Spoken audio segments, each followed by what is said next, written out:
All right, so this is the viewer that I put together for this project. We can zoom in and out and pan, basic functionality of leaflet.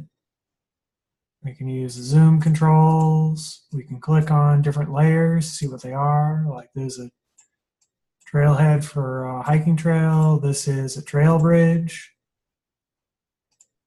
We can see what various different trails are. Like this is a bike trail. That is the Jack Fork mountain bike trail. And we can see there's a water trailhead over there and a hiking trail over here. And that's that basic information. And we can even take this little side link that shows all the credits, different icons used from the Noun project, as well as the Esri imagery.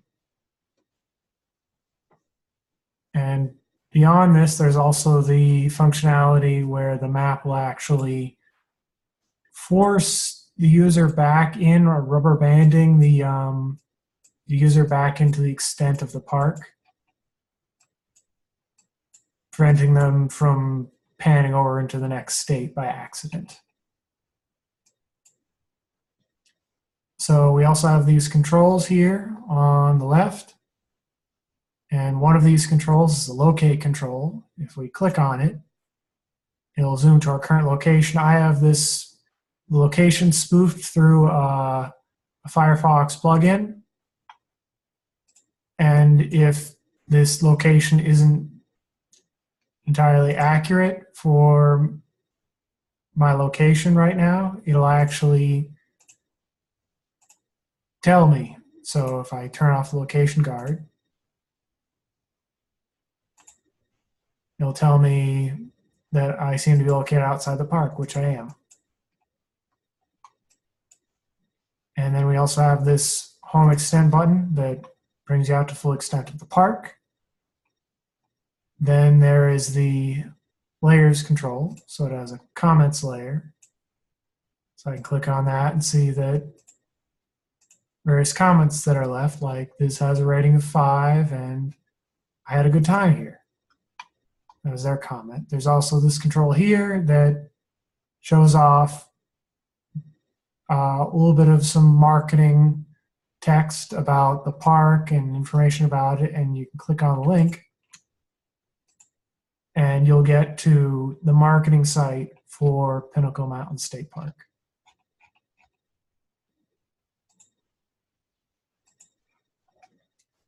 So those are the basics there. And then we also have this control on the left, allows you to search for different trails. So we can actually search for all the mountain bike trails that are natural surface. And they'll show up highlighted in yellow, and I can click on it and see what it's called, what surface is, what its designated use is. I can do that for all the various different factors. As you see, when you back off, hit the back button, the layer disappears. If we go to the comment tab and actually drag and drop a comment bubble, and I can continue to drag that to a part of the park that I'm interested in. And I can give it a rating of 1 through 10. If the rating is, so it's not a number, will actually show that. And the title attribute will change. So it'll show that it's not a number. And if it's too high, let's say beyond 10, then it will say, well, the numbers can't be any more than 10.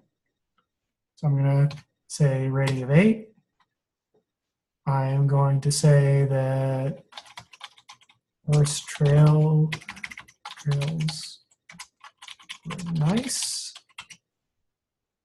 And then I can enter an email address, and if it's not a valid email address, it'll let me know. It's not the requested format, which is an email. So if I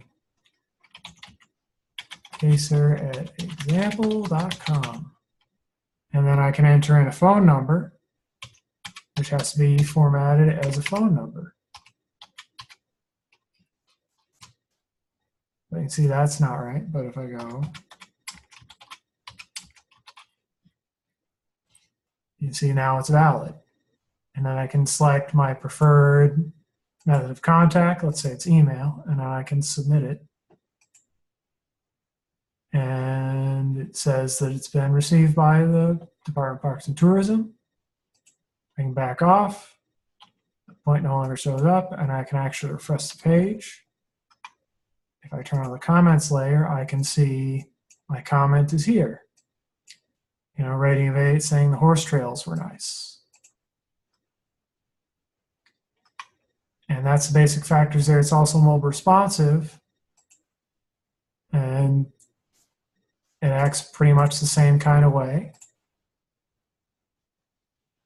You know, very similar. And so that's sort of the basics of how this all works.